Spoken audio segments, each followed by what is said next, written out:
Welcome, everyone, to our sixth Salon. We're so excited.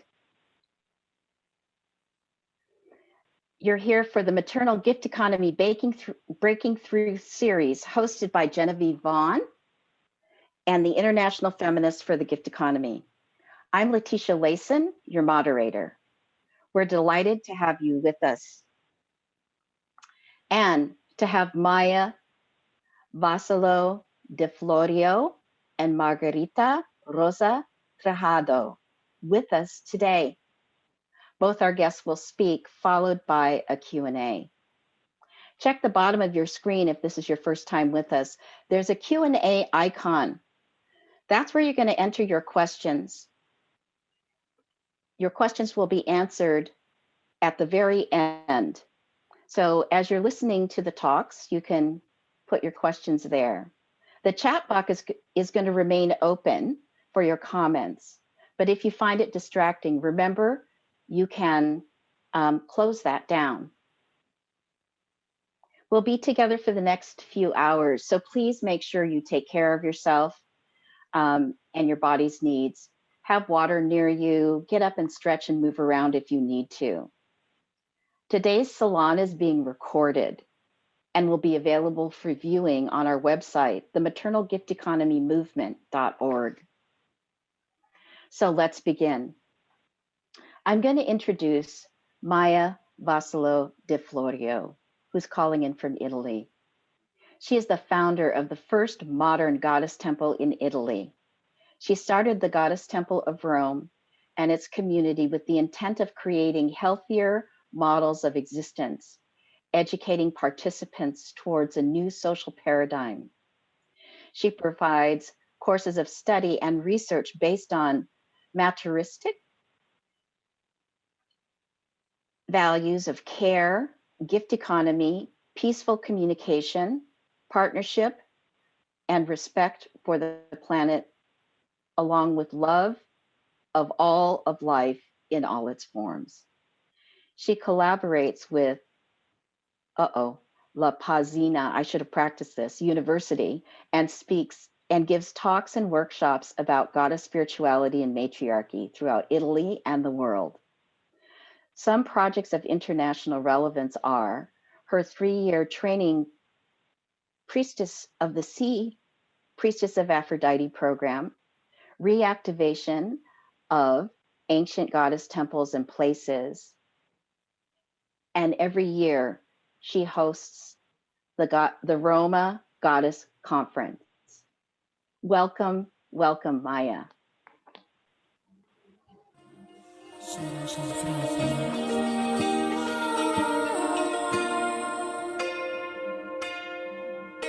Through the ancient memories that are kept in water, her voice through millennia continued whispering. She has never gone, and now she is re-emerging from the abyss of oblivion. After more than 2,000 years from the destruction of all the temples dedicated to the goddess, in 2015, the first physical temple of Italy opened its doors. The Goddess Temple of Rome is a sacred and enchanted place dedicated to Goddess Aphrodite in the magical city of Rome. Here, the priestesses and priests of nowadays are back as allies of Mother Earth to support her marvelous community in expansion, just like our ancestors did. From every part of the world, more and more people join the trainings offered by the Goddess Temple of Rome, choosing to change the world, returning, celebrating ancient rites, in the awareness of the sacredness of life, and spreading the matricentric values of reciprocal care, love, peace, gift economy, respect, partnership, cooperation, art, and beauty. That beauty that changes the hearts. Goddess never stopped keeping her arms opened, Are you ready to come back in her embrace?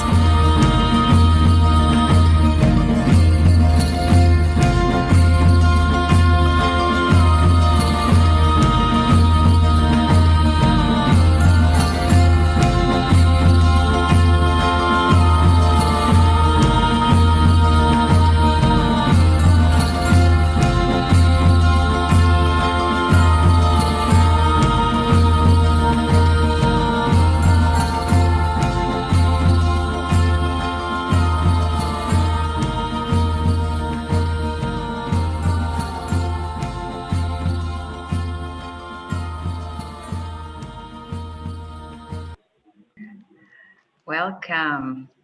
This is just the trailer of the documentary, the future documentary of about the Goddess Temple of Rome, which you will see soon. It will be both in English and in Italian. Do you believe that as human beings, we are born naturally generous? Homo donans, as Genevieve says. Do you believe that we are naturally oriented towards care, nourishment, support?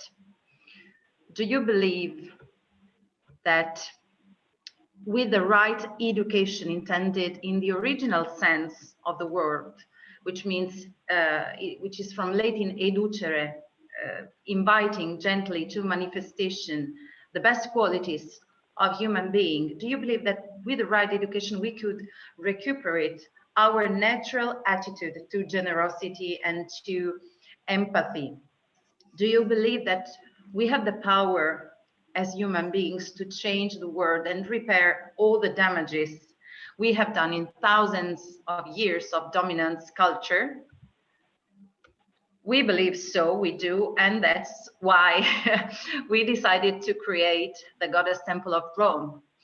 The Goddess Temple of Rome is a magical and enchanted place in the very heart of the beautiful city of Rome, which has been considered for a long time and still is considered as the fortress of patriarchy, but it's not so, because under layers and layers of patriarchy, represented by all the cities and buildings that were created on this sacred land, there is goddess beneath. And there is a reason why first the Roman Empire and then the Catholic Church choose this land as their fortress to establish there. And we're really sick of this continuous suckling.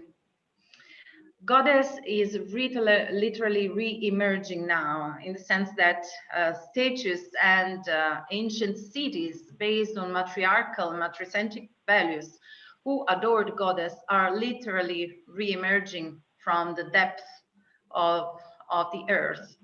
We are in the middle of a cultural change in a way that even a colossus like Disney noticed this change, registered this change, and it's changing the narrations, the way they tell the stories during their animated movies. So the last animated movies by Disney, they have as main characters strong women, strong heroines who save themselves. They don't need a prince to save them. They save themselves. Or even one of the last, which is one of my favorite, which speaks about the sea, has the very goddess as the main character. So this is quite a sign that things are changing. So we are ready to change. We feel brave enough to change, also because we feel it is necessary, and we are doing it.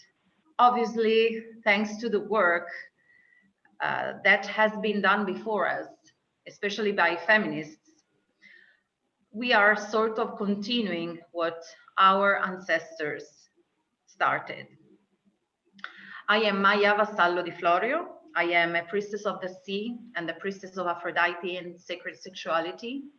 I am the founder and president of the Onlus, which is now a non-profit organization also, the Goddess Temple of Rome, Tempio della Grande Dea. And I train also other priestesses and priests to go in this direction, destructuring the old paradigm of the dominance culture and going towards a new paradigm based on more balanced models of existence.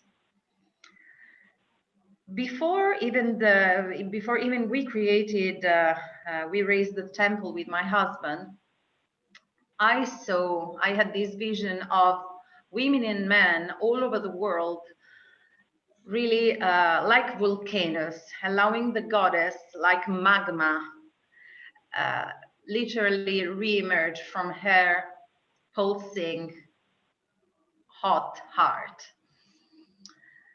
And I think that's what's happening now. There are people all over the world. It's not just our temple. There are temples all over the world and communities raised all over the world, calling to join people who feel the urge to gather and live on different models of existence.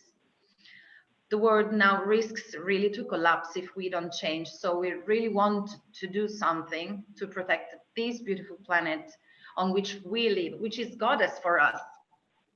Goddess is the matter. So it's not something up there in the sky. It's our bodies, it's the land. Mater comes from Latin, mater, mother.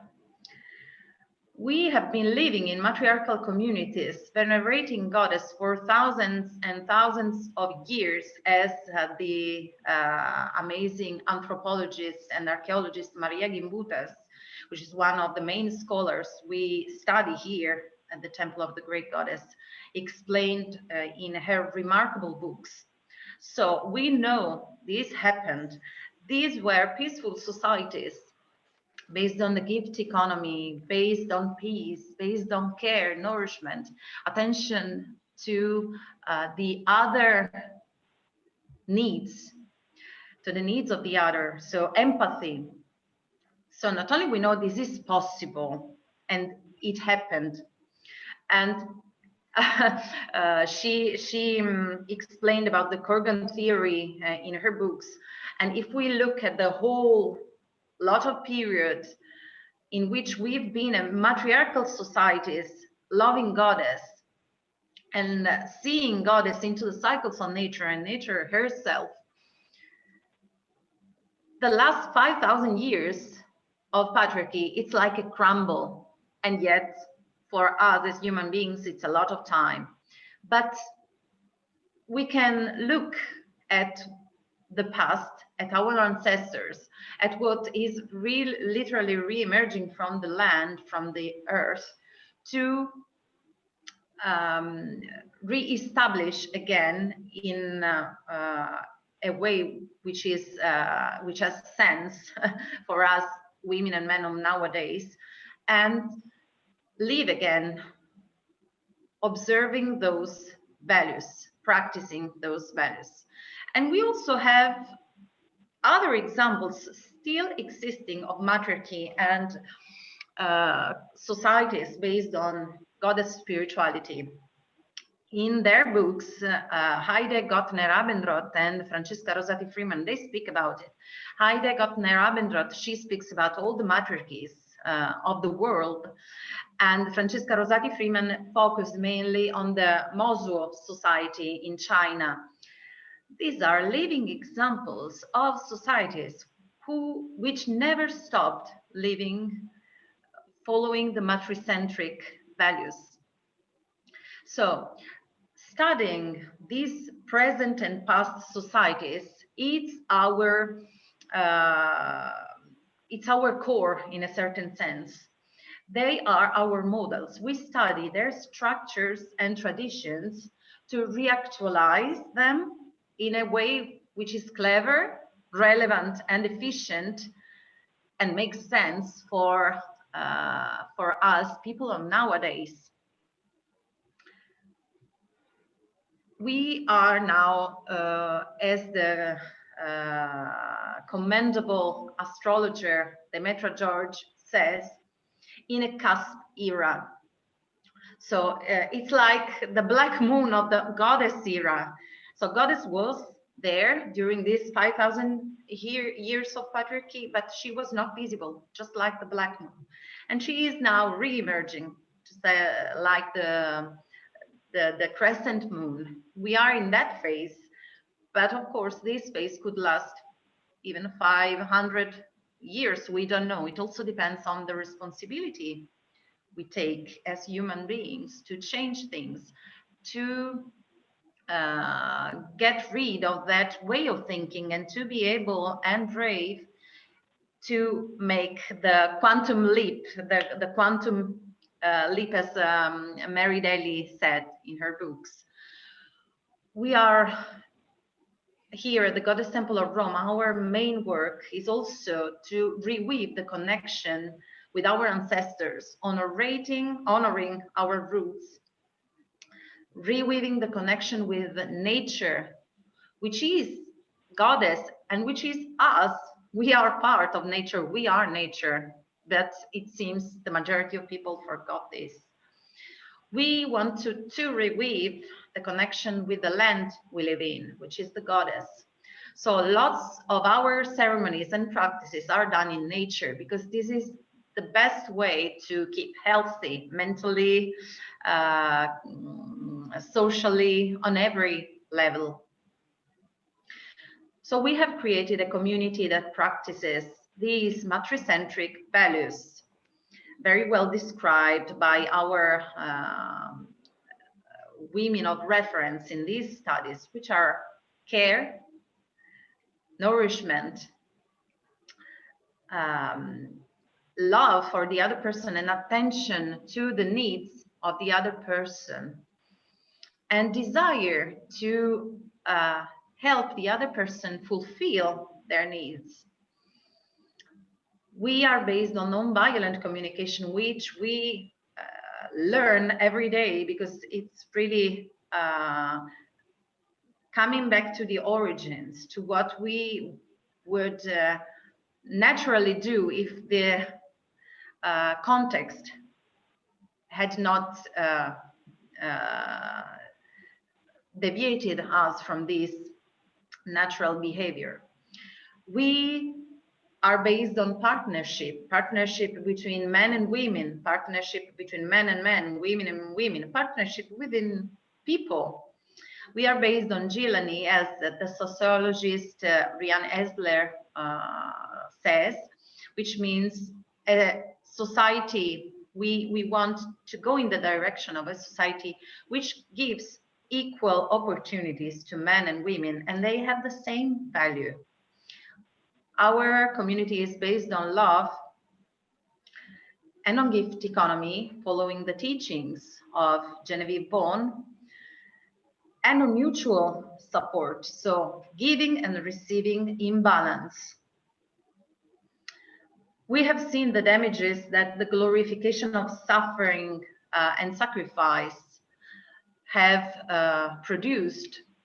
In one of the last salons, I was very moved by the talk by Mary Condren, which speaks about the sacrifice required from the society to women, and especially to mothers, which is a sacrifice totally ignored. It's like the depriving of every resource from the mothers, which is something then it's sort of pathologic, as the psychotherapist Melanie Klein says in her book, Envy and Gratitude. It's a sort of being crystallized in a state of not healthy relationship with the object, the first object of love, which is the mother. And when this love and nourishment is not elaborated in a healthy way, this becomes a static oral attitude, and the need to metaphorically destroy the mother or plundering her until she is totally distracted. So it's the desire or the need in some cases to kill the mother metaphorically to affirm themselves. And this never stops. It's like a vicious circle which from the person expanded to the whole society. So what we are seeing now, it's this attitude of plundering the mother, which is the land, the goddess, looking at her as something that has to stay and to live for our own satisfaction. We are going instead in the direction of the glorification of pleasure, which should be a fundamental human right for everyone. Nobody should be left behind. So we are not just talking about the needs, but also about the desires. So it's also through that we manifest as human beings. And we want to support every person in the manifestation of their needs and desires. How do we do this? How do we act these values with which I really believe we are naturally born? Also because in the majority of cases, hopefully, we have a good model of a good mother or a sufficiently good mother, as Winnicott said. And we work with mirror neurons, so we imitate the model of our mothers. The Goddess Temple of Rome is a research center in a spiritual, anthropological, and archaeomythological field. So, as I said, we study the academic knowledge of the ancient Proto-European traditions to recuperate what our ancestors did and bring these traditions into life again, of course, in a meaningful way for us. But we are also putting into practice these studies. And the Goddess Temple of Rome, it's also a real, actual temple where people can stay, pray, dance, they can sing. Here we have lots of beautiful art, goddess art and representations to which they can indulge really and allow something numinous to happen. People here can dream, and channel dreams of healing, physical healing for themselves, or they can ask for the solution of a specific problem and dream into reality what they dream. So this is this behind me, it's the incubatio, which is inspired to the rooms that were existing in some of the goddess temples of the past, in which the priestess for the person or the person could dream into reality their dreams. Here we celebrate with the whole community all the cycles of nature of which we are part, and we are aware of these. We are recuperating this awareness. We don't deny that we are cyclic, that we are part of nature. And so we, with rituals and ceremonies, we mark this and we tune continuously with her. So we are her, but that's about remembering that we are part of her, that we feel in a certain way. In summer, we feel more extroverted because also nature is more extroverted and spreads outwards. We are more introverted in winter because nature is retiring in herself, and so do we. So we celebrate these moments and all the crucial moments of human life. People come here also to seek for comfort and help from Goddess and from her priestesses, just as our ancestors did, going to temples. We are recuperating the awareness of the sacredness of life, which seems to be lost nowadays, and we are seeing the consequences of this with capitalism.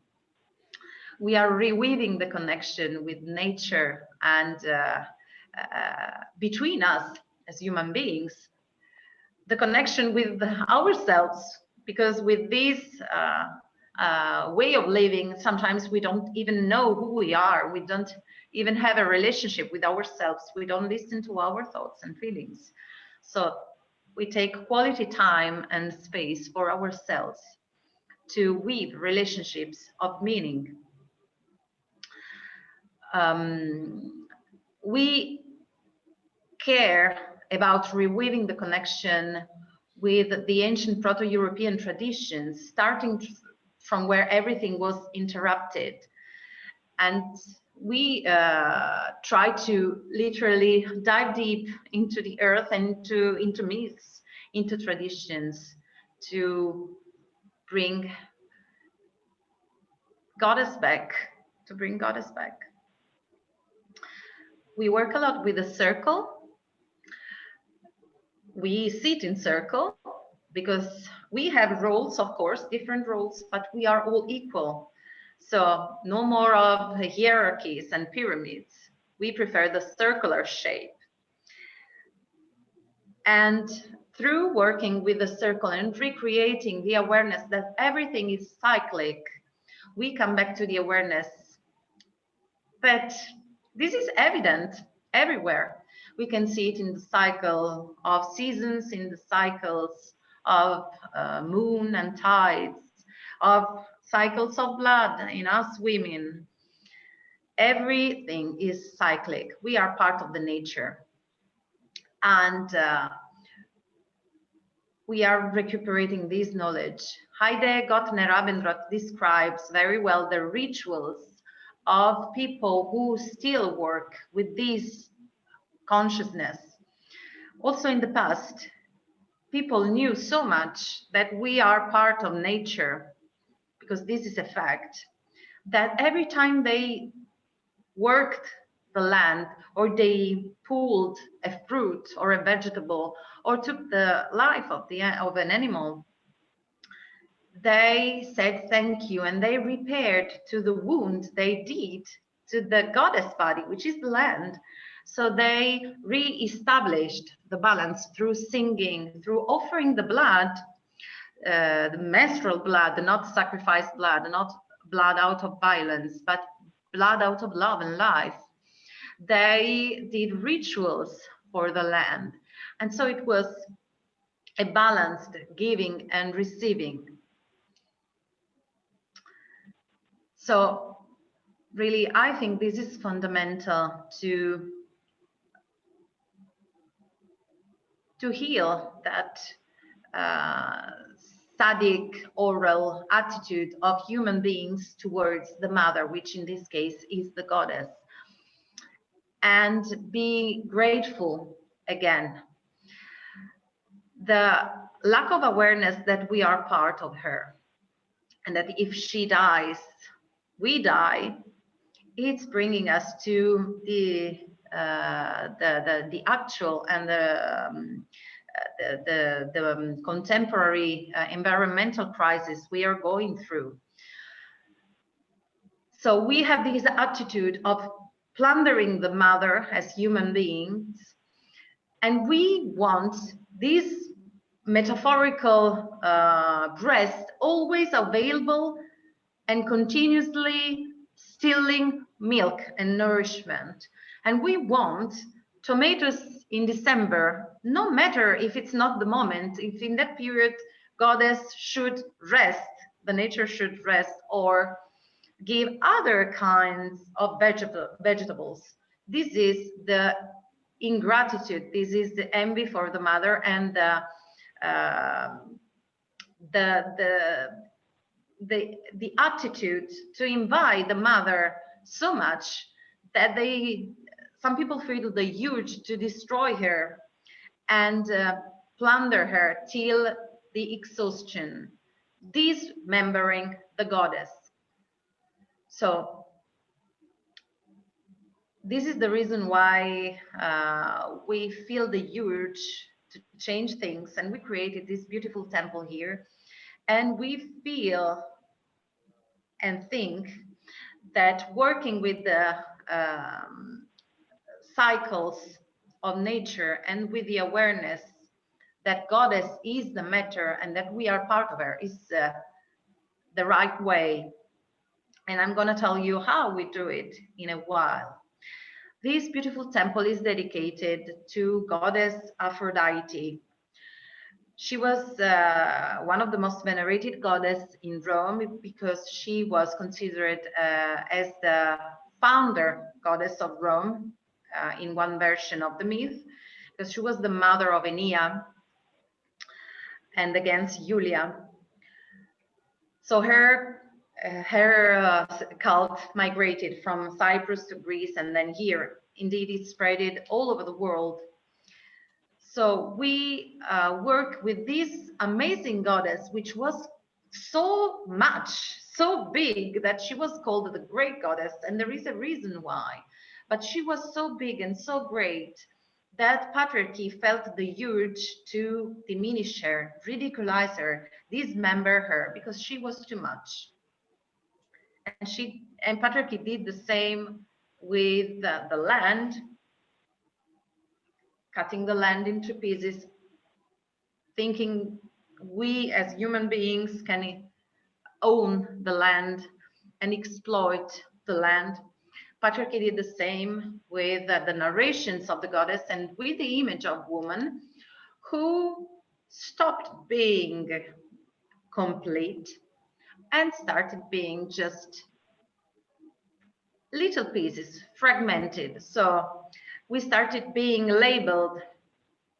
So we can be the virgin, or we can be the mother, we can be just one archetype and not even complete.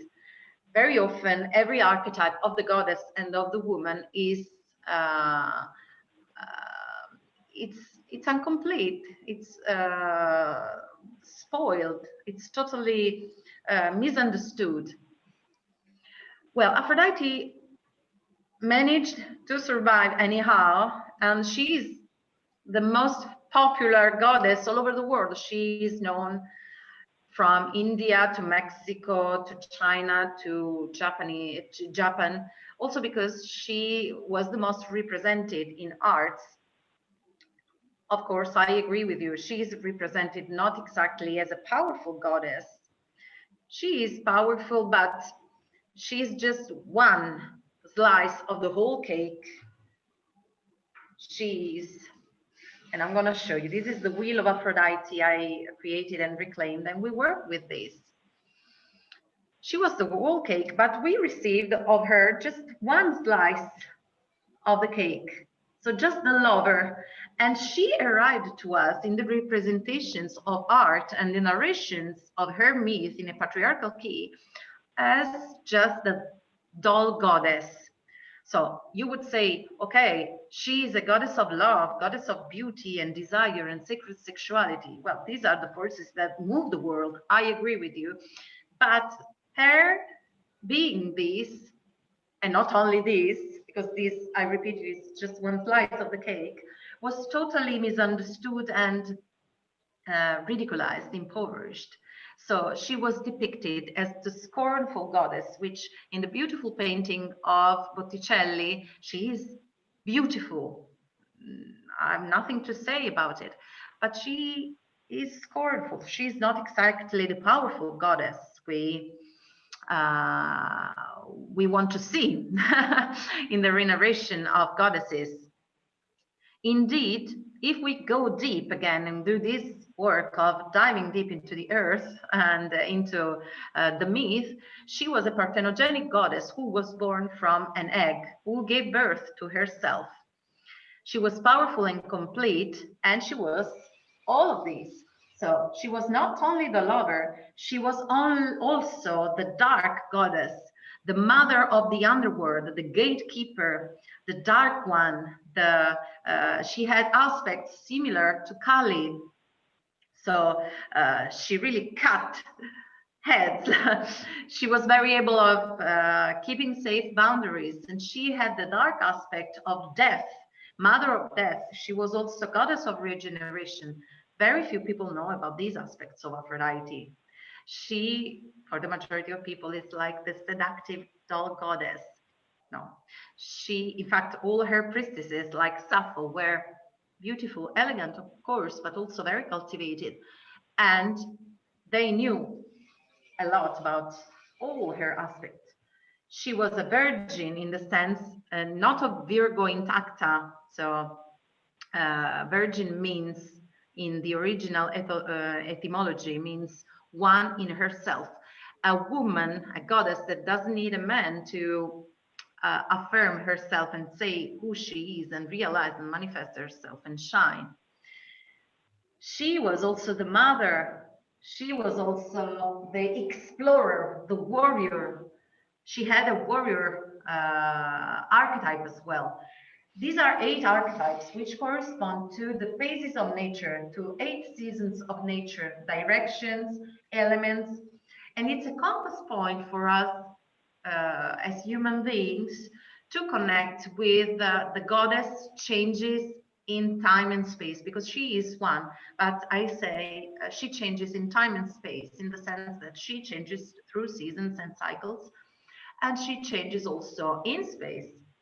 So goddess is one, of course, but she has a different energy. If I go to the seashore, I would feel different. If I go to the mountains, I would feel different. If I go to the lake, I will feel different, because goddess there expresses a different shade of her being. Maya, your time is getting long. You need to. Okay.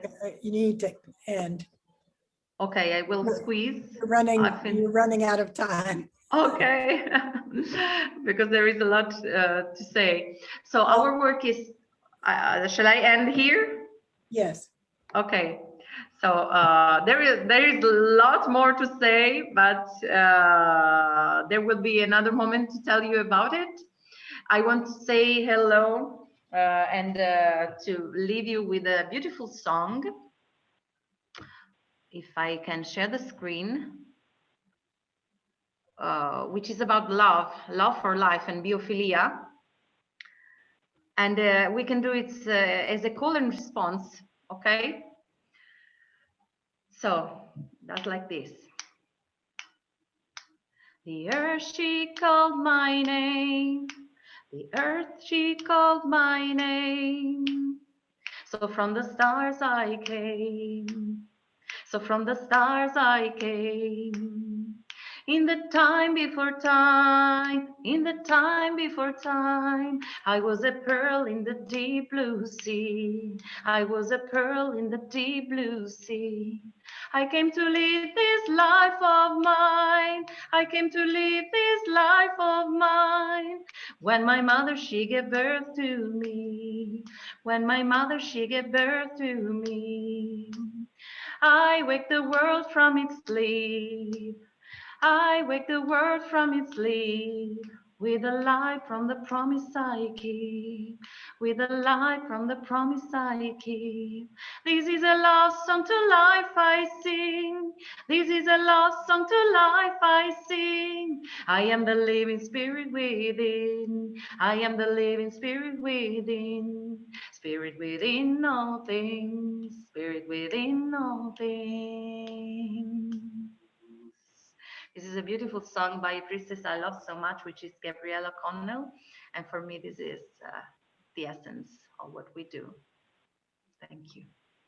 Beautiful, Maya. Thank you so much. And sorry for going out of time. Oh, no. It was just at the half of the talk. So I will talk more in another occasion. Thank you. That's right. We can have you back. And we can come to your temple. It sounds very welcome.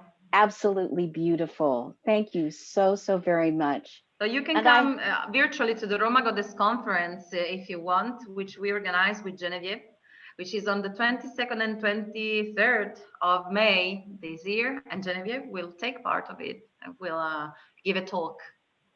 Beautiful. Thank you so much. Thank you. I love that chant, and it's such a good reminder of the promise that we keep. And with that, I would like to transition to our next speaker, Margarita Rosa Tirado, because the promise that she came to keep was to a little bit different than what Maya has done, because Maya is doing her work with the goddess and the earth and the land inside of a city and reviving that reconnection. And Margarita is preserving and actually helping us to remember these forest lands, these natural lands, and reseeding so that the earth continues, both of them priestessing in their own ways. Margarita Rosa Tirado was born in 1957 in Cariba, the ancestral name of Colombia. Margarita is an integral artist, poet, painter, performer, and creator of living art. Educated as a transpersonal psychologist and healer, she is an environmental activist and a forest gardener. Starting from the very basic seeds to full-grown wilderness, today she's been the guardian of a nature preserve called Rose of the Winds, or Compass Rose, for 30 years. Welcome, Rosa. She is speaking to us from Colombia. Gracias, gracias, gracias. Thank you. Thank you to get the presence and the memory of the womb of the word of the goddess. I feel very humble, and my heart is jumping because the Salon from Matriarch Gift Economy is an open school. It's a place where, in the little bit I have been able to receive from this Salon, to pick up all this ancient knowledge and how all these great archaeologists, philosophers, psychologists, women all around the world, from Philippines as Leticia is, from Korea as the ladies, or Italy, we feel a same seeding, an inner reemergency of that goddess that Maya talks about. And to be the goddess is to be the inner self-power of mothering, is mother, is earth. I feel deep gratefulness through the path of life I have walked. I studied to be a psychologist, and I had to burn my thesis because I did not want to be graduated of that mind, patriarchal mind, that obliges the healers, the psychologists, the doctors to diagnose without knowing context. I believe that patriarchy has that incredible transformation of the beauty of men, part of the female that we are. We are male, female, hermaphrodites. We are all nature. We are all one. Taught me that I must go on in my dreams, that I would not be a doctor, because to be a doctor in that sense was putting me in the place of power, as patriarchy has done, betrayal, the commonness of love, betraying humanity as this mothering, loving existence and abundance of Mother Earth. I want to invoke from the depth of the oceans the chanting of the whales, that beautiful mothering, those dance in the depths of our memories, because we are diminutive, we are mollusk, we are more diminutive than sand, but we have this incredible, fantastic sleeping time as the generosity that is spoken by the house economy, maternal gift economy. I have not read Jen, but I get the gentleness that goes more deep inside the human heart to pick up all this strange wrongdoing of male. Why to be in war with us that are the carekeepers of the heart, of the earth? Why patriarchy refuses to apologize to women or to fight to feminism? Why this separation of the beauty of men becomes just the warriors? Why we do not perceive that the breathing of fire, our deep connection to Mother Earth and to the other elements make us a possibility for social transformation, generosity, cooperation, environmental consciousness, the prayer to be together, not fighting to be more important the one or the other. We had been in circles in agriculture. We had been the living fault ritual art of life.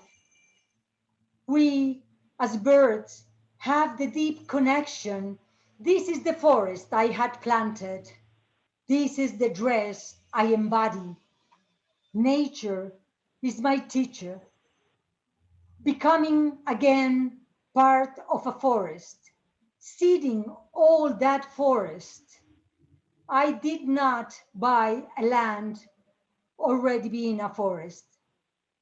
I planted in a 4 hectares land where only were 10 trees, together with the birds that came, hearing the memory of all the women that have inspired me.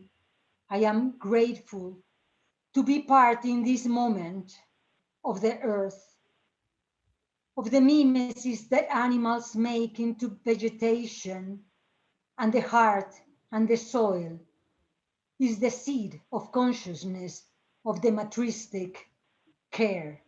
We dance the earth, the ritual of connection, invoking the spirits and the sounds of nurturing, the re-emerging of being together in this Mother Earth that has been given to us, bathing ourselves in the depth of our emotions, the cleansing of the shell, the memory of the lake, the memory of the whales. We, as women, have learned to mother and to cleanse our soul and ourselves of the oppression of patriarchy, but we still are mothering the male and the female are just the same X, and I pray, and we mix in our pan the water of the healthy humanity. We need to embrace the new ways of thinking in the present to make alive the mirror of nature, biodiversity, to be able to bring into the psychologic of the world, male, female, uh, all the sexes, all the differences of races. We need to bring back the body into the body of nature. The gift of our lives is in our body, is in our connection with all what has been given to us. Generosity speaks about restoring Mother Earth. My path is in gratitude to all the people, especially women, that has inspired me. I had been inspired by Catholic religion, that is my present body influence. And I am in my family full of priests and nuns and hierarchies and a very conservative thought making charity. But my mother, before departing her body, understood that I wanted to plant a forest. My sister Marcella thought to plant a forest, and I realized her idea. Today, before being a very empty space, a space in which the pressure of the neighborhood, as that master that is Heidi, speaks about how maybe by the pressure of the neighborhood, patriarchy begins to defend and then the others to defend, and then we lose the sharing. I believe that being able to plant a forest is the ritual of giving back to all the women that had inspired me in the planet. I would love to mention you all. I would love to mention how when I saw some pictures after having learned test in psychology and trying to find in the spots of things the lecture of the experience of people, I found the round tarot, Mother Peace, or Daughters of the Moon. And I felt I was part of that circle. I felt that the 16 cards that I was painting in Lechetina, a women's land, an anarchist women's land, or the women's house in Rome, where they were abandoned by the feminist movement, and that women's house was the memory of those amount of women talking about that the inner should be in the outer, that all the interior life that was kept in the invisible by the male structures should come out to bless the union of existence. I believe we are not in war as feminists. I believe a long time ago, I am walking an instinctual path of the gift maternal economy.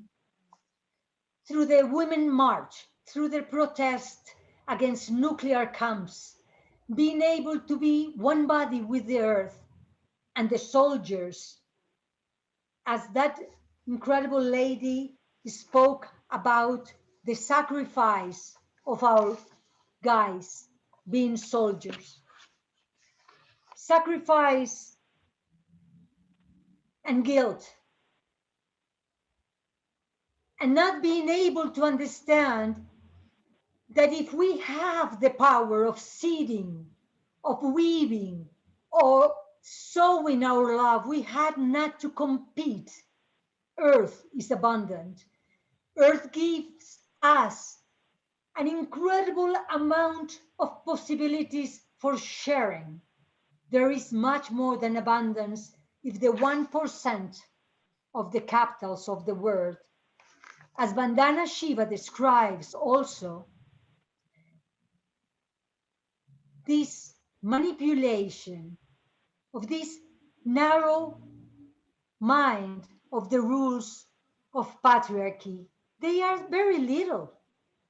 I do believe that they fear us because they have not bleeding menstruation, that they fear us because daily, month by month, as the cycles that Maya talk about, we as women can, with the cycle of all the times, speak about life.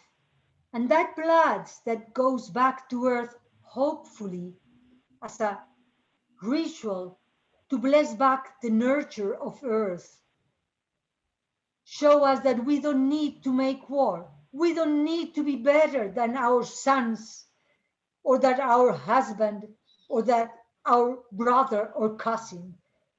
We are not better or we are not worse. We are one humanity. And the gift economy, the maternal gift economy, in the little understanding I got of hearing you all and hearing Genevieve Vaughan theory, that is not a theory. It's just the unveiling of the depth of the mystery of the loving heart of sharing. When we know that what we have been doing is supporting a culture of abundance, our dreams, our loving feeling, the natural healing that we can perform, being part of Mother Earth, giving back life. For 30 years, I have abstracted myself from the city, and I have tried to plant the female seeds of circles, of knowledge, going further. And if you want to put the video, Diane, of Revelar Ser, I will be grateful. Because we have, as women, faced the consequences of being hypnotized by patriarchy.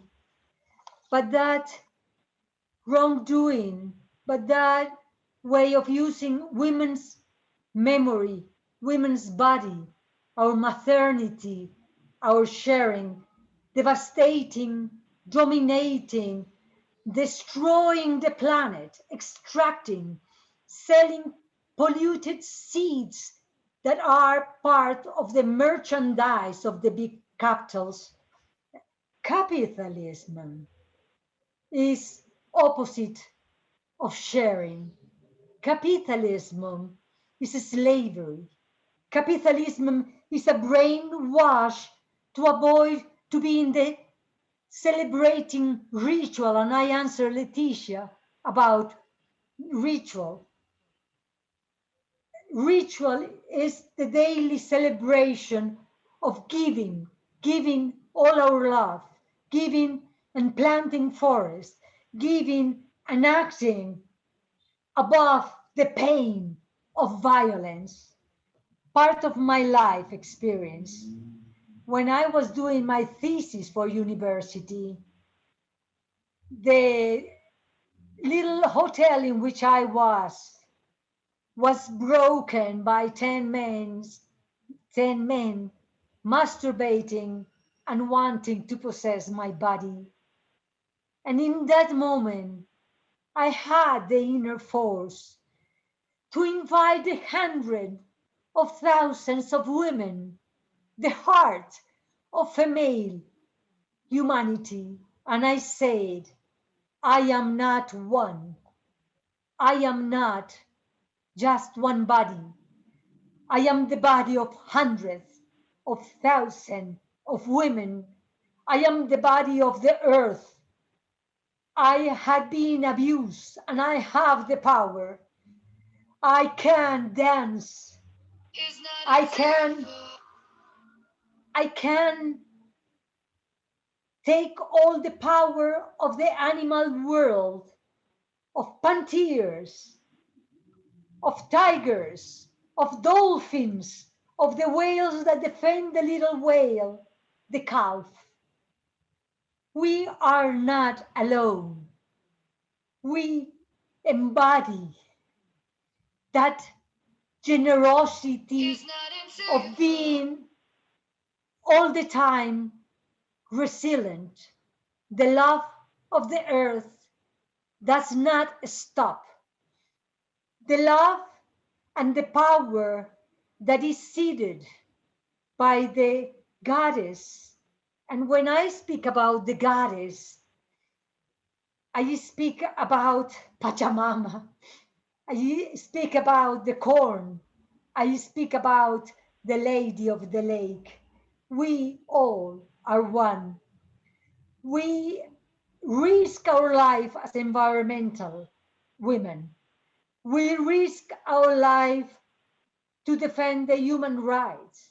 But what is one life when we are millions of women and men loving people,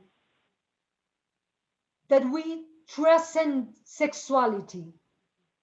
We have to transcend war, because the path of planting back the earth is the gift economy, is to be able to cross through the consequences of this painful violence of exploitation of Mother Earth. We have much than enough. We don't need more gold to be taken by these multinationals that are from Canada or from China or from England. Our land in Colombia is suffering of violence day by day. There is hundreds of people like me defending Mother Earth. We are just simple people, and I want to honor all the natural associations of natural reserves. Who are we? We are people that, having heart, had decided to make conservation. And conservation represents to embody not only the pain, but not the suffering. My tears are like the sea, are salty water of love in abundance and sacredness, because we all are one, and we have to wake up. We are crossing this incredible epidemic, and the epidemic of the markets, as Vandana Shiva said, how Bill Gates had in all these new capitals of the new technologies. At the beginning of the 19th century, there were 300 capitals on top of the rest. We were the littles, we were the poors, we were the first countries, we were the ones to be dominated. All the programming of patriarchy is to separate us, to separate male from female, to separate that beauty of feminine inside of male. They have one X. We are double X as women. They are XG. They come out of our womb, and the intermediate sex cells and all the humanity that doesn't want to be either male or female because of the war that exists in between gender. Matristic is to embody the kids that are wounded, that they are missing sight or ears, or that they have brain damage. To be mothering is to understand biodiversity, not to be beautiful. To understand mothering in the little I understand is to go further to the crudism of colonialism, of splitting minds, of splitting Indians from black, of splitting me as a fusion of races from rich or poor.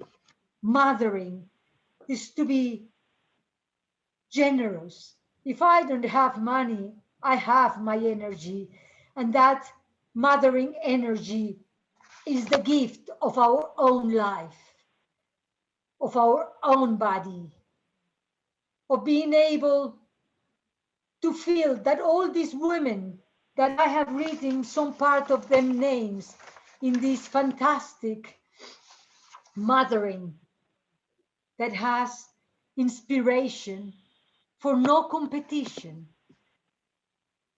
We have not to have the expectation for patriarchy. We have the power to bring back our brains into totality, to be part of the full seeding.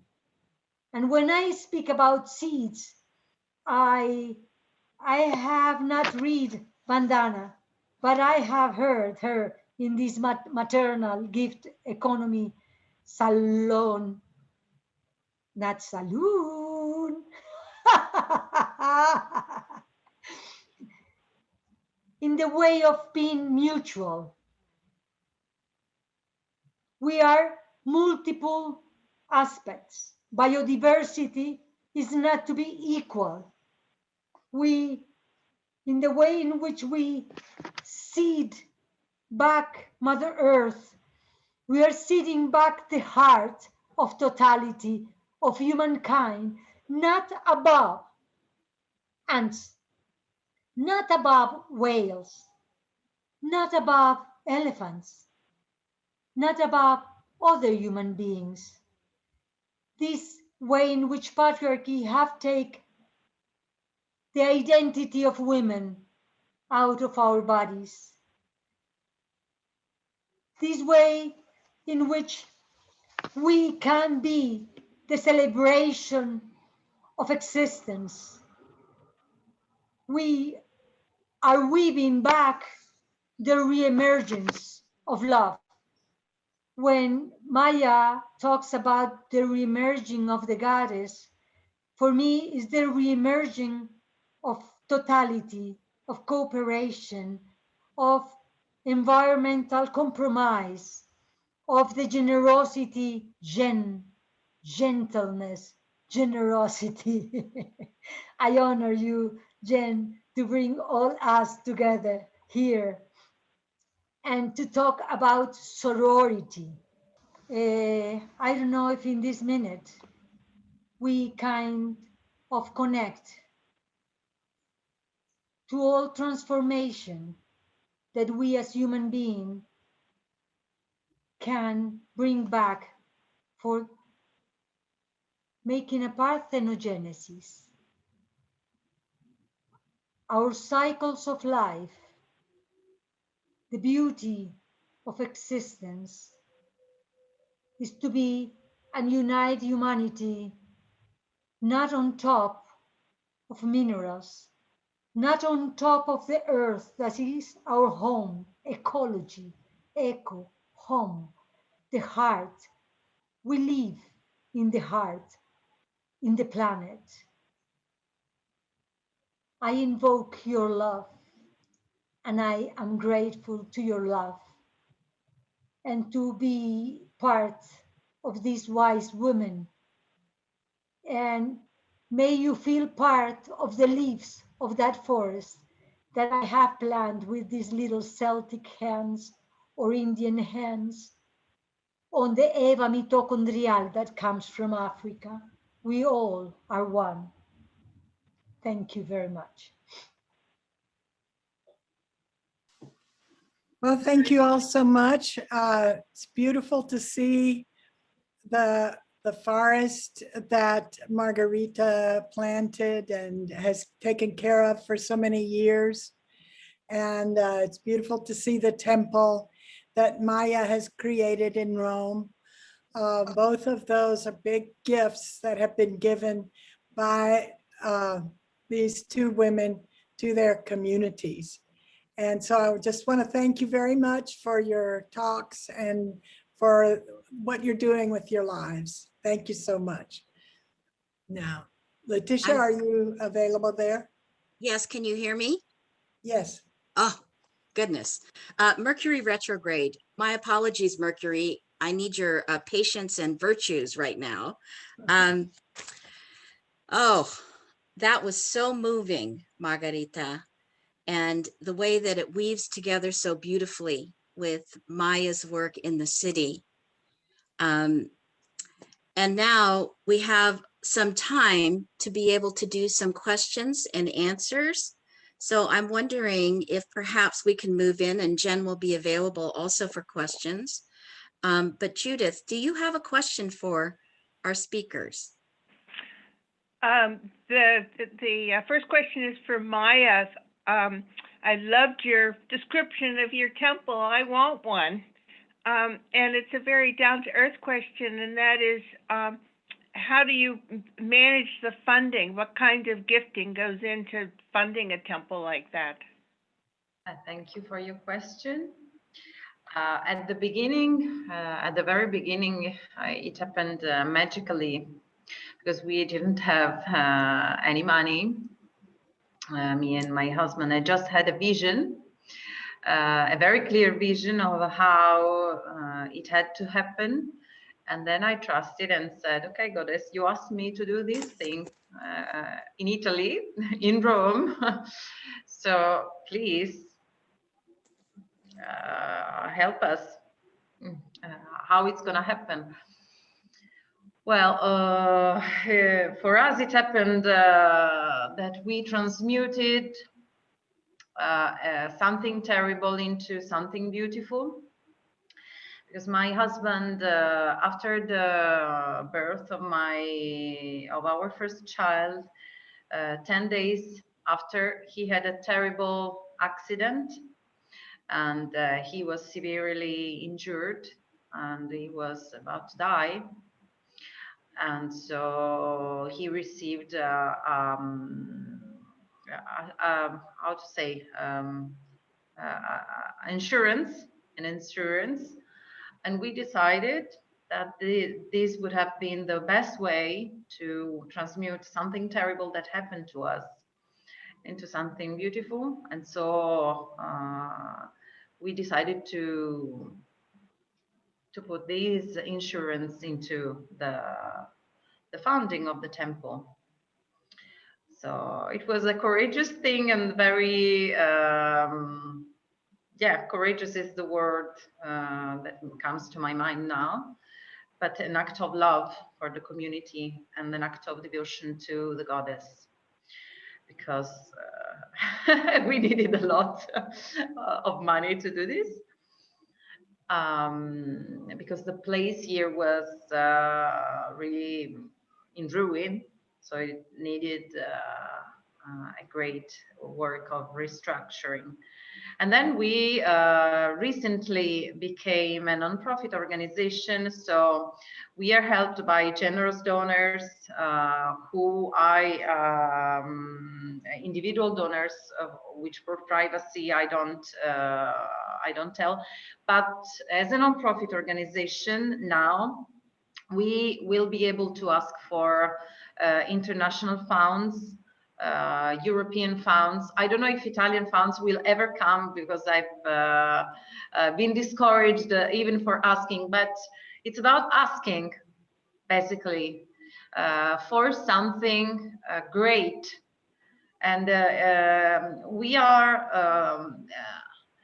have to learn as women to have the courage to ask, because we are taught from the beginning of our lives just to give and not being able to receive or to ask, as Genevieve says in her books. But this is something even more important, because it's not just for us, it's for the whole society, the whole community. So please, it depends on where you are, but please take the courage and ask and get informations, all the funds that you can receive to make such a project. Because it takes quite a great effort to raise a temple, but even a bigger effort to hold a temple. And it Thank has you, to be really out of generosity, not out of ego, because otherwise it burns and you burn. But I'm sure it's not the case. Just it depends on where you live, in which nation you live, but I'm sure there are non-profit and there are donors who, as you establish it as a non-profit organization, you will have access to funds and donations. I don't know Thanks, if I answered your questions. Yes, thank you very much, Maya. Margarita, maybe you can offer something, because rather than a building, you actually got also land. And how was it that you were able to raise the funds for your land? And then I'm going to ask Jen, because Jen has also founded a temple. So, Thank you. Margarita. Thank you very much. This is very special. My sister bought a piece of land in a very destroyed place. And the population aside in Colombia is called less than one. The stratification is a population in full difficulties, where there were thieves and guys that had incest the whole women family, and then having daughters and granddaughters at the same time, and there were killers. But then the cost of the land at that time was not much.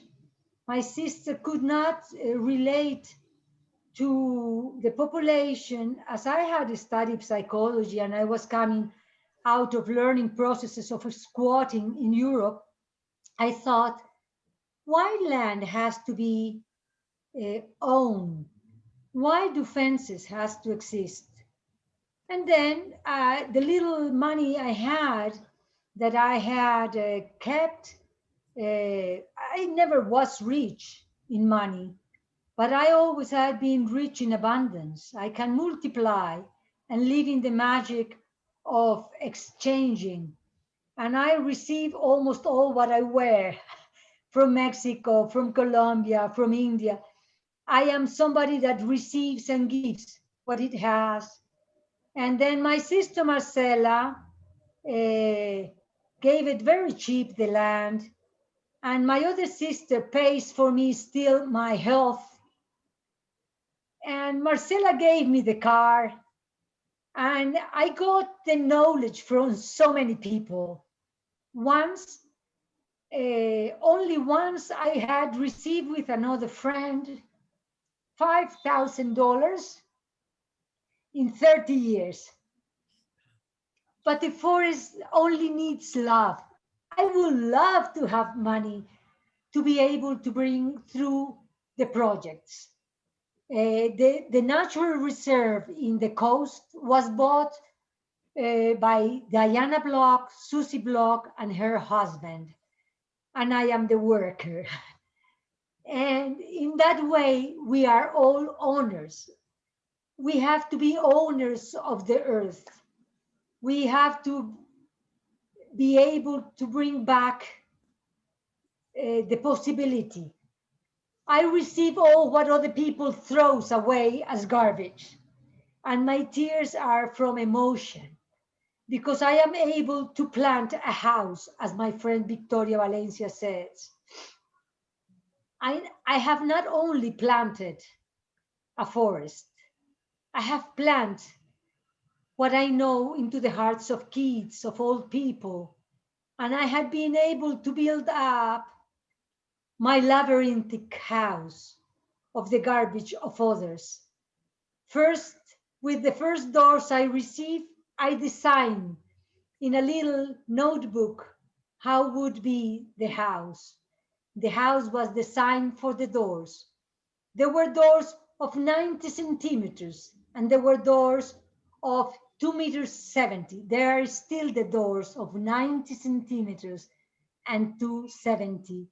Then the doors are open for the hadas, the fairies, the butterflies, the giants, and the dwarfs, enanitos. founds I would love to receive, to be able to give to the world what I have received from the world. Beautiful. Thank you. And I want you to understand, those of you who are in the room and those of you who are viewing later, that these are different ways that gifts come. And in each environment, the need is different of what is necessary to be able to rise up and reconnect to the earth. So Genevieve also has the story of a temple was created in the middle of a desert.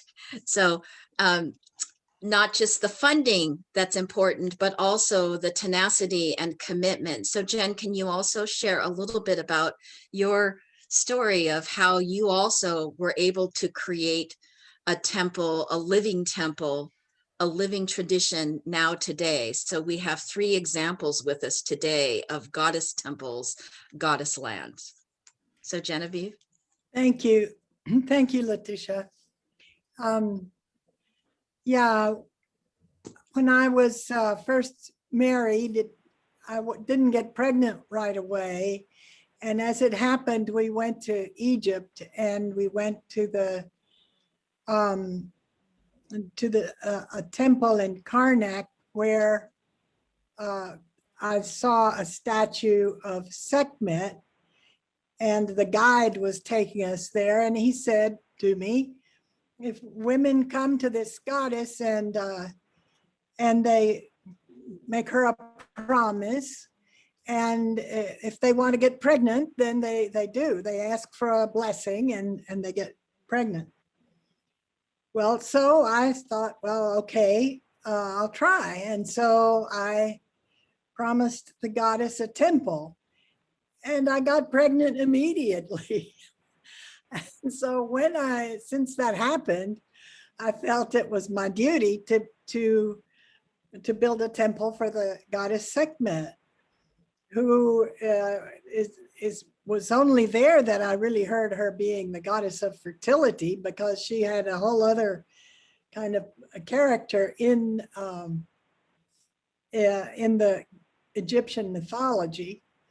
But anyway, so I for years, I knew I had to build a temple, and then I finally did it many years later in the Nevada desert, because I went there for a protest against the nuclear test site.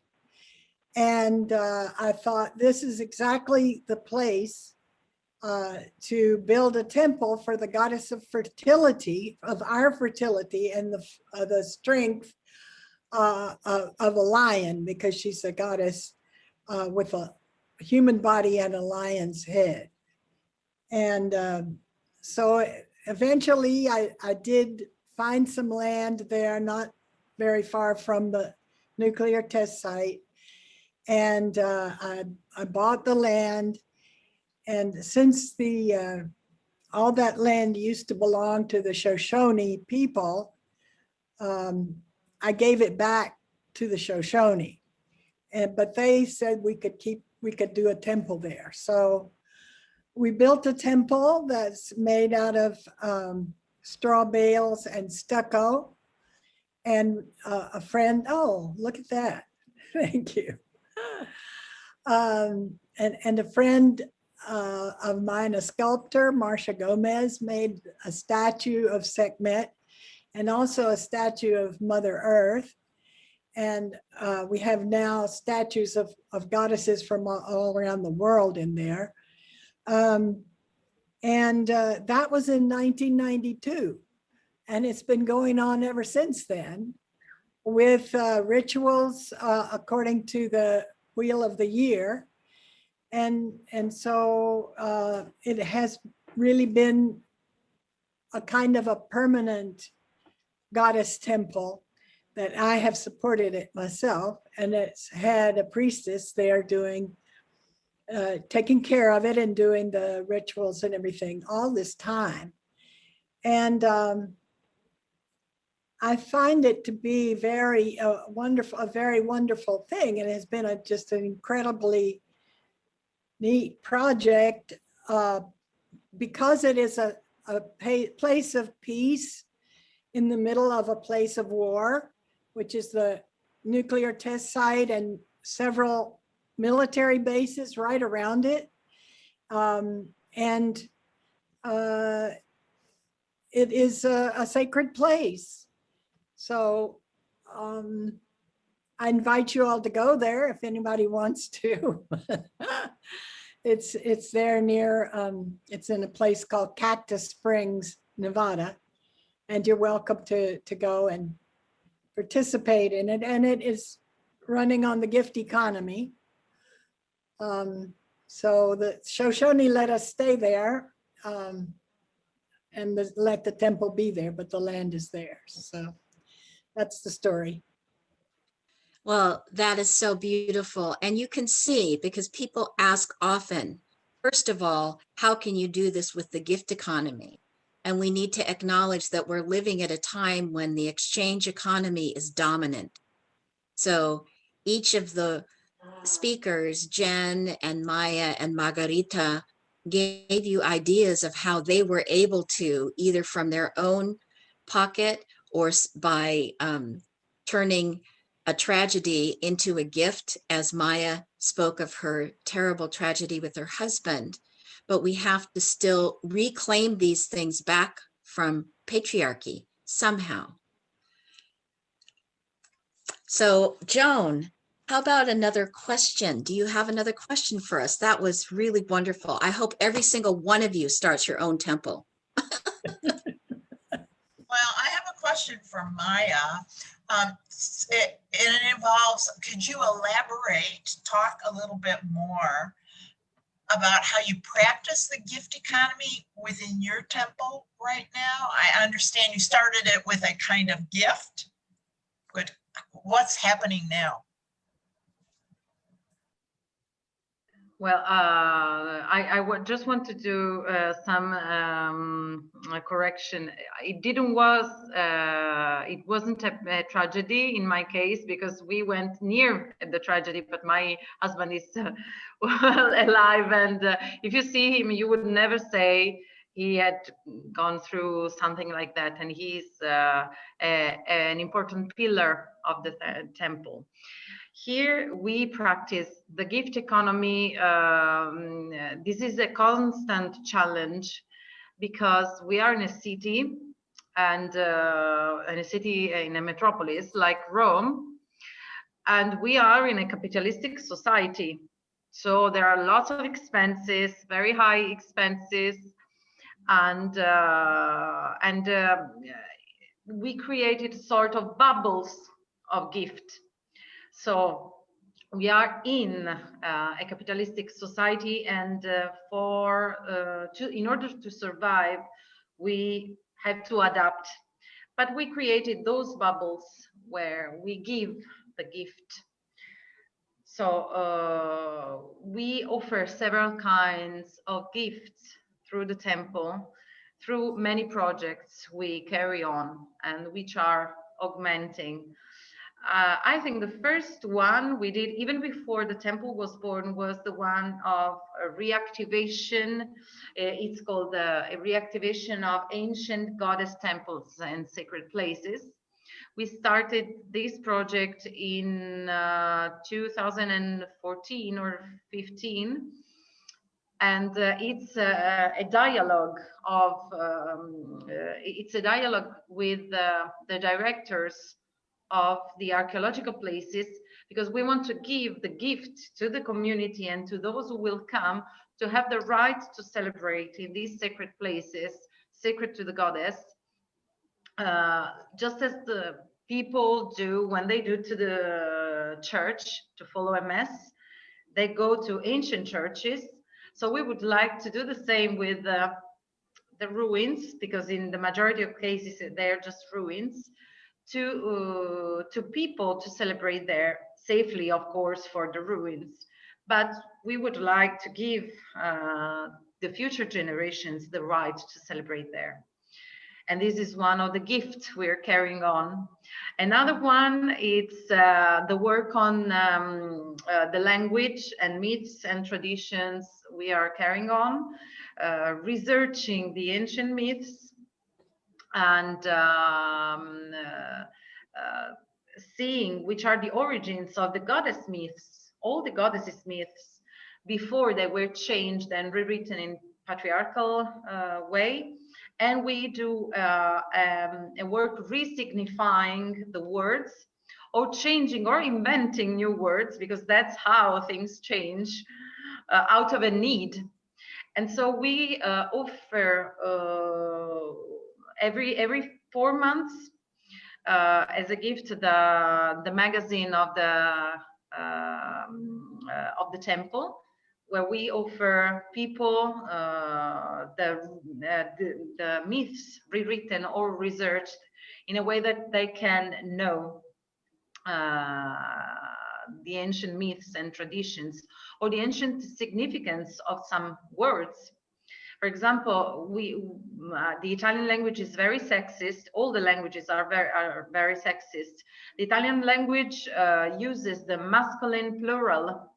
We have tutti and tutte, for example, but in a room, if there is just one woman and lots of men, just one man and lots of women, the speaker would say tutti, as if the other women were totally invisible.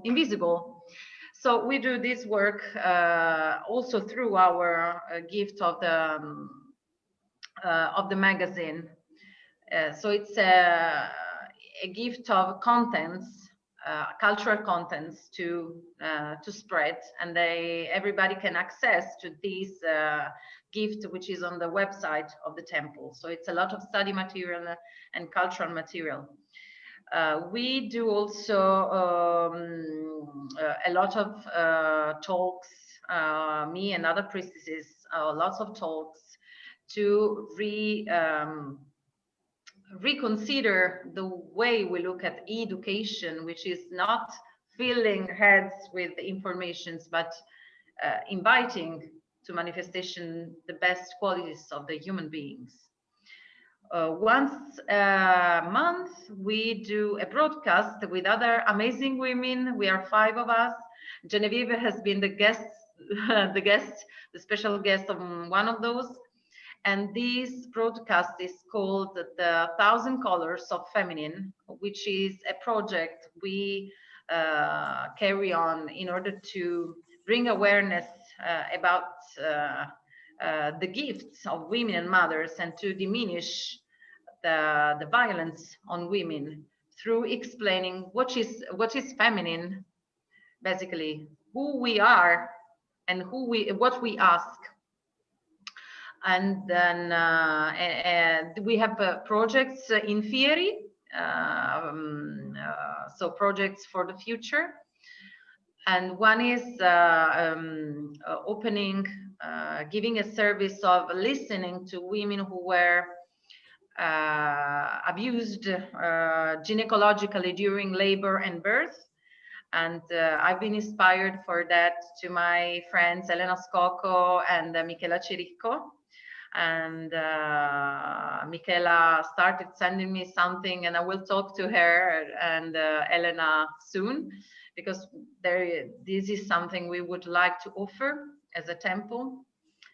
And in the future, as people will gather and drop into their destiny, because it's also about calling people and connecting people, my personal work, and saying, okay, this is your dream. This is also our project. Would you do it through our temple in a matri-centric way, in a matriarchal way? And so another project we have, we want to birth in the future is creating an international mother world school based on the principles of matriarchy and the respect of the planet as goddess. So these are all the projects, parts of the projects we are carrying on as a gift. Thank you, Maya. So you can see that we need to strike a balance especially if you're living in an urban environment, of the gifts that you give, freely give gifts from the mother and from a matricentric point of view, and other ways that monies can come in. I'm going to ask if Margarita also has an offering to words to share with that. And then Genevieve, in terms of as a funder, because this is a conversation I hope we will have also with people who are philanthropists and funders who might be able to fund projects and ideas around that. So Margarita, how about you with this idea of striking this balance of the gift Wow, said, I feel like the gift I am all the time receiving has to do with inspiring young people. There is many people that wants to speak to me, to come and see that it is possible to be happy all the time. Because when you are connected with the land, when you are connected with the consciousness that comes, I do believe, out of this mystery of the give economy and this maternal sharing, we are part of a community. My spiritual community are you. My spiritual community is the gratefulness, is the cooperation, is my service to environment, to all the victims of violence in Colombia, victims of war, thinking today in the amount of kids that are killing in Guatemala, little ladies, little girls. In this gift economy, I cannot be kind of away of this strange reality. And I'm all the time thinking in how to achieve language for peace, how to broaden in between those incredible, strange economy of exchange, of oppression, of domination, of imposition, how to be able to open the heart of other people. I have lived in abundance without money. I'm in a very abundant people. I always have food for the people that arrives to my house. I am asking money to save my little neighbor. She's an 84 years old lady that she has three sons that have always used her as the cooker, as the worker, and she's losing her land because in 16th of January, they execute her land. We need to raise like 35 millions to pay the debt. That will be like $10,000. And I am always asking for others. But of course, I need also, if somebody wants to put money for my life project that is just sharing, is mothering animals and plants and life of others as a spiritual engagement I have with the memory of all the feminists, ecologists, and conscious men that have planted on me love and my family. I don't know if I have answered because I did not understand very well the question. That's perfectly fine. It was a beautiful answer. It was a beautiful answer.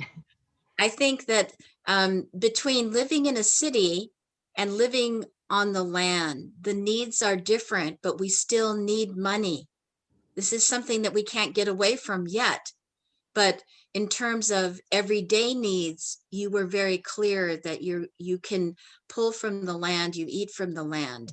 Maya, who doesn't necessarily have that ability to plant physical seeds and create this food forest for herself yet, you know, still has a different need.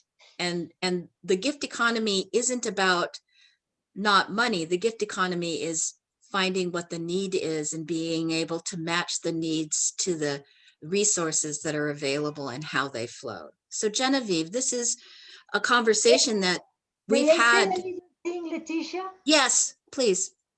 When I plant seed, it is not only for me, but for all the animals. You see, when I plant a forest, the fundamental is giving back the connection of that mothering to avoid devastation of mind, of heart, and of the planet. And then, of course, money has been like part of the masks that had oppressed humanity. When we give into the gift maternal economy, the sense of that sharing that Jen proposed is the sacredness of abundance, to be able to care for the needs of others, because we become like a kind of simply a middle way to help that abundance in the sacred earth, in the ecological relationship, food for life, food for all the animals, and we are animals, but food for many, many, many diversity that will keep and help through climate change, that will be kind of showing that the distortion that patriarchy makes of the maternal, because we have not to be mothers, as I understood. Patriarchy makes poverty, slavery, capitalism, but there are many generous people that would love to put the money in our service to serve the giving economy. Thank you. Thank you. Genevieve, do you have some bits of wisdom to share about this? And then I think we're going to ask for Maya to give us a prayer and a blessing for the weekend. Yes, I think we have to realize that we're going towards a gift economy, that we are trying to practice it in the present, but that in the future, we will be able to do it much better. It is a goal. And I believe that we will be liberated from money when we get to a gift economy in the future. I think money is actually really bad for us psychologically. It's kind of a mechanism that makes us worse people. But we are using it now, and if we want to create projects that are alternative, sometimes we really need it, like for buying land, for example, or many other things.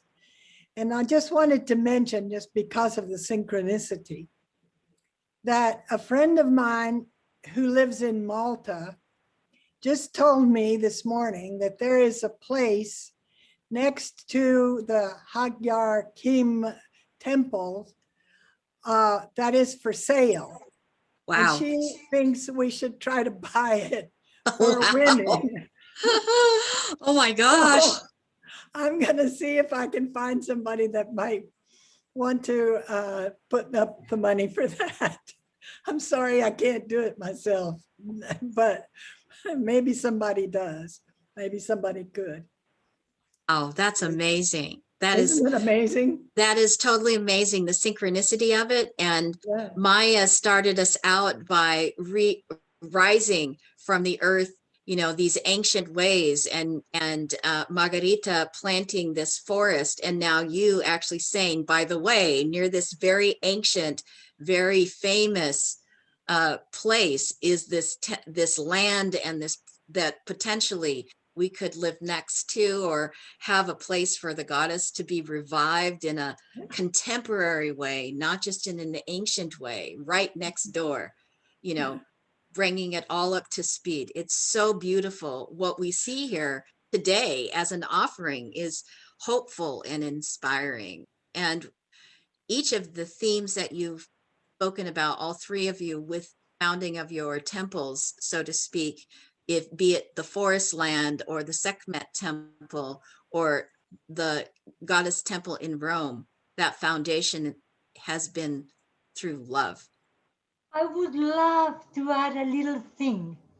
I have never thought my house really like a temple, but I have thought, I have embodied, and I painted with cement and colors the names and the figures that symbolize in the feminine astrology in the floor of my house.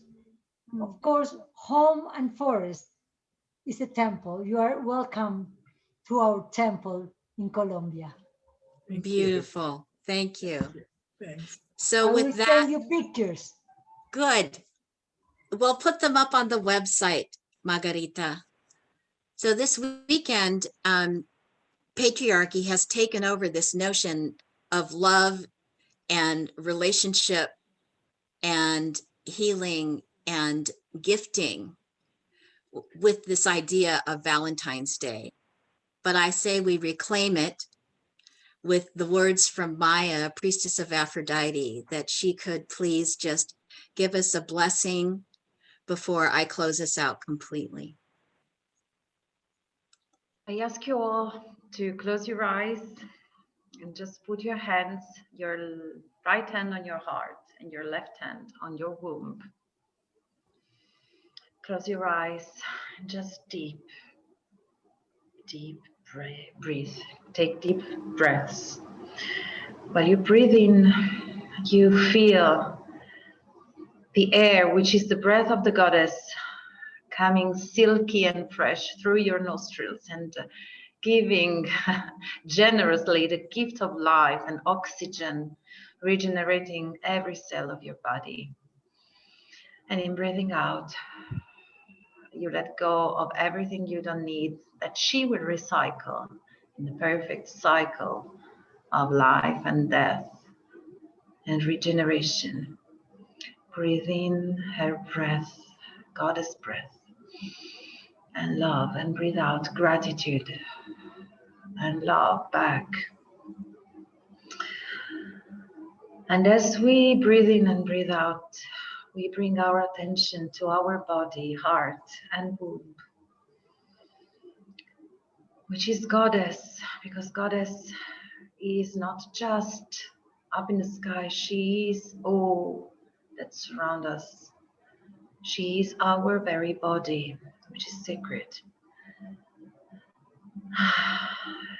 And we feel you, goddess, in our body. We feel you all around. Now we honor you in your aspect of Aphrodite, the great goddess, Mother Nature, goddess of love, transformation and regeneration, goddess of healing and alchemy. Please teach us to transform everything into your shiny gold, into the gold that shimmers and makes us laugh. The same shimmering of sea waves when we play with water, when we bathe into the crispy sea foam, when we bathe and are cradled within your waves and become whole again. Please remember us, Aphrodite, during this special day, which is consecrated to love. Remember us to love our bodies. Remember us how to do it, to honor and take care of our sacred bodies, because they are our temples.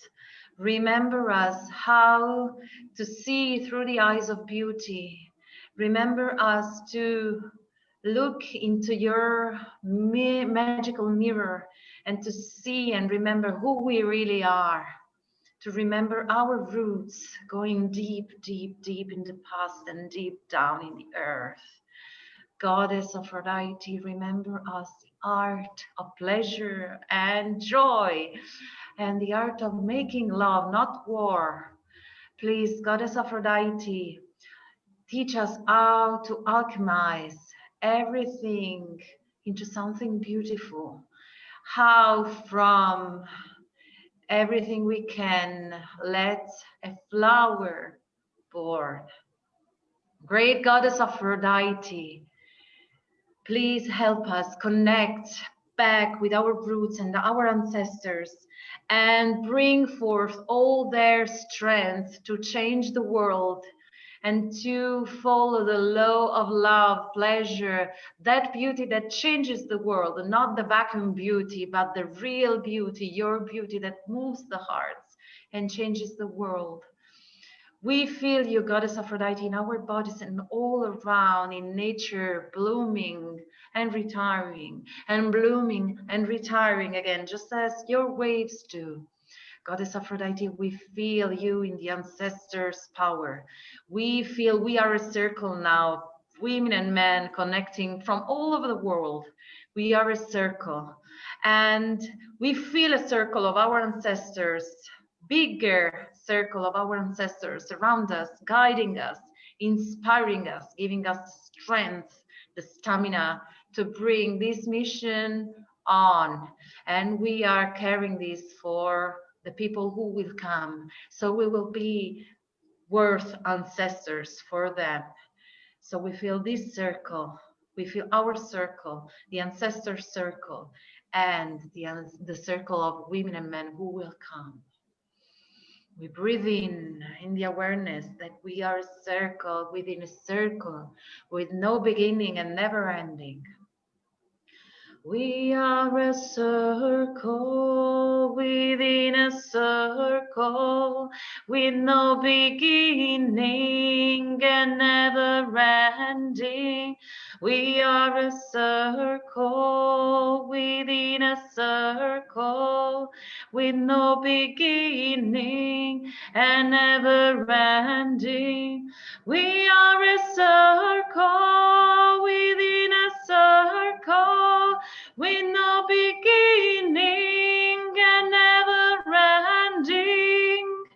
We are a circle within a circle with no beginning and never ending. Thank you, thank you, thank you. And that's what we are doing, throwing seeds, planting seeds, throwing stones, and let the action multiply, as Margarita said. And that makes difference and is making the difference, will make the difference. Thank you so much, Maya. That was so beautiful. So with that, you know, time does have to end, unfortunately, our time with each other. So I'd like to thank Maya and Margarita for both of you for attending our salon tonight and for gifting us. It's been so beautiful and so rich, and I look forward to another time when we can have you both together and really in person. We want to do, you know, I envision this procession of visiting temples, the Sekhmet temple, coming down and doing ceremony on both parcels of land, both in the forest and at the ocean for Yemaya, and then in Rome. So let us hold that vision and our circle becoming stronger and stronger. Judith and Joan, thank you so much for asking the questions. Diane and Elena for supporting us here. Please join us in 2 weeks, February the 27th, our next salon. We're going to have Arella Shamadi and Peggy Antrobus. on Salon number 8 on March 13th with Mickey Kashtan and Manasi Texana. So remember, you can watch today's video that will be recorded on our and up either at YouTube and also at our website, the maternalgifteconomymovement.com. If you have any questions or want to be in contact with our speakers, you can contact us at maternalgifteconomy@gmail.com, and we'll make sure that you connect up. Or if there's, I see that in the chat that there are some comments about maybe a collective crowdfunding for Malta. I love that idea. So everyone, please have a very, very, very wonderful weekend. Be well, stay safe, be kind to one another, and more importantly, celebrate yourself, as Maya has reminded us that we embody the goddess, and that Margarita tells us to remember that we seed everything into the earth, and it returns to us in this place of reciprocity. And Genevieve, with this vision of commitment that she made to the goddess, many, many years in the making, but she founded a temple firmly. So sometimes our dreams and visions take time. So until next time, everyone, thank you so much for being with us. We'll see you again in 2 weeks. Take good care. Bye for now. Thank you to all of you.